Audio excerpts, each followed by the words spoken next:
We often believe we are the masters of our own destiny, meticulously carving paths with our own hands and limited wisdom.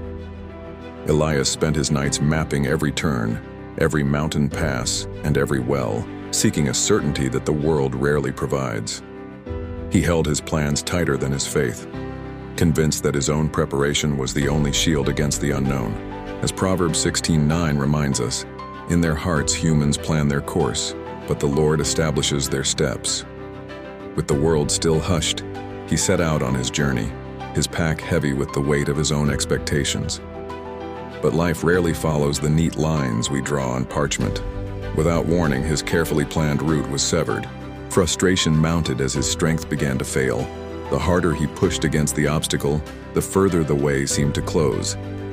Exhaustion eventually won. Under the cold starlight of a lonely night, Elias realized he was lost in a design of his own making. Why do we insist on carrying the weight of the world when we were never meant to lead ourselves? In the profound silence of the wilderness, a realization finally dawned. The map was not the way, and the planner was not the guide. Elias closed his eyes and whispered a prayer of surrender, finally releasing the control he had craved so desperately. He let go of the maps, watching as the wind carried his carefully laid plans into the shadows of the forest. Then a soft, golden light began to filter through the trees, illuminating a narrow path he had never noticed before. It wasn't the road he had envisioned, but it was the road he was meant for. He stood up and began to walk. With every step of faith, the harsh wilderness began to transform, and the biting winds turned into a fragrance of life. He reached a summit far more majestic than any destination his maps could have ever promised.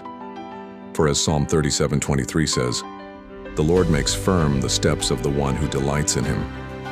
Today, let go of your map. Trust him with your next step, for the architect of the stars knows the way home.